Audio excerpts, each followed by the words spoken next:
So, guys, I want to talk about Saraya, formerly known as Paige in WWE, and she actually got released from AEW. And I have mixed feelings about this. First of all, I'm mostly angry about this than happy. But the only thing that I'm happy about is that she has not been utilized that well.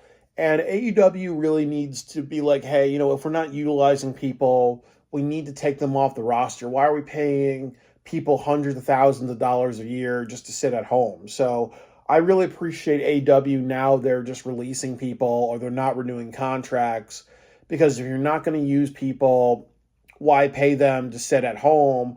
And then the other thing too is when you have people like Ethan Page publicly mock you for sitting at home and with a paycheck, you know, it's a constructive criticism. And then the other thing is that people can't be sitting at home really if you're a professional wrestler because if Saraya has done a lot of great things in WWE, you know, and she's sitting at home for a couple of years, she's losing her luster or her marketing buy. People are going to say, "Hell, what happened to you?" What would happen if she spent like a couple of years in TNA wrestling? Feuding with Jordan Grace. What would happen if she went to Japan and wrestled a more physical style and she was utilized a lot more? What would happen if she went to WWE and she became like a veteran, a trainer for like the women in NXT or other things like that? You have to in professional wrestling, you are a brand really, and nobody really pays attention to you if you sit at home. So I think for both sides, it was a good decision, seeing that AEW had no plans for her. But it does bring me to the other big issue with AEW is that, just like with the Hardy Boys, obviously, she should have been somebody who should have been utilized way better in AEW. That, like we said, that really there's not a good women's division. Like the only women that really matter is Mercedes Moné, Mariah May, Tony Storm, and Athena. Everybody else really doesn't matter in that division. There are some people who are in the B tier, which is like Harley Cameron, Billy Starks, Chris Statlander.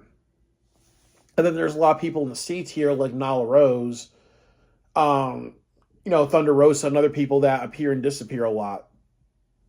But with Saraya, when you have a talent like her, who has a lot of notoriety in WWE, you have to be like, and I've said this before, that when you sign somebody, you have to be like, before we sign you, I'm going to talk to creative or some people in the creative team, and we're going to say, hey, you know what, you have a 5-year contract, so we're going to do a fantasy booking of you for the next 5 years, and if that's something that works, we'll do it. If something doesn't work, we'll not use it. We're going to write maybe like another 5 pages on, okay, your strengths, your weaknesses, your body of work, and we're going to be like, hey, how does that translate into the AEW roster? Like with Paige, she's a general manager. So what would happen if they said, hey, you know what, she's going to be a manager of people like Megan Bain who don't speak a lot? Or what would happen if they said, hey, you know what, she has really great matches? What would happen if you have fantasy matches like Britt Baker versus Saraya, or Harley Cameron versus Saraya, or Billy Starks versus Saraya, or Ember Moon versus Saraya? You got to kind of give people a direction, really. So you're not like, hey, you know what, you're irrelevant, really.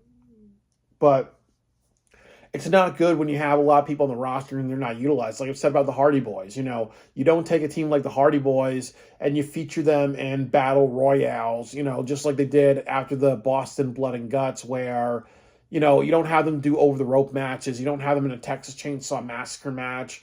They did not even They did not even have a title reign with the AEW championships. So you have to utilize what you have, and there are some wrestlers that you are going to get that actually could be somebody and have some star power and need to kind of go bigger and better. Like you look at Swerve Strickland, he didn't have a lot of star power in WWE, but they said, hey, there's something to this guy, and they actually invested. Or you look at somebody like Ricochet, who has star power in WWE, but now he's kind of been elevated because they said, hey, you know what, you're not going to sit at home. We need to be consistent, So that's kind of been the thing with AEW, is that they hire a lot of people and they're not consistent with their push, and that also is a good thing because, and the good thing about that lesson is that it teaches you not to hire everybody that you can, really, because if you have if you hire like 10 people and then Tony's like, hey, I got 30 more people that want to do it, I got to be like, hey, Tony, we don't have a plan. We don't have enough time for this. You got to say, yeah, look at those 30 people, say, hey, maybe we can hire 15 of them. 5 of you go to like Dynamite, 5 of you go to Collision, 5 of you go to Ring of Honor. And maybe you can hire another 5 and say, hey, you guys got to be, either managers, or you guys got to be, like in the writing room, or you gotta be veterans, or like backstage producers or bookers or other things like that. So you don't bring people in and you don't have a plan, and you don't bring people in without having a plan for them. And then the other part of it is that you have to just, and as you said, you got to understand RTE, return on investment. Like Saraya has not been a good investment for AEW, and the only thing that she ever did was like win at Wembley Stadium. But the reason why they did that was because she was over with the UK crowd, and then the other part of it is because her parents are one of those families in wrestling. So obviously they wanted to make them happy, really. But it's a wasted opportunity. Like I kind of say, you look at AEW right now, really. What would happen if you had Mariah May versus Saraya for a couple of months? What would have happened if you had her turn heel and she like feuds with Harley Cameron to make Harley Cameron a star? What would happen if she feuds with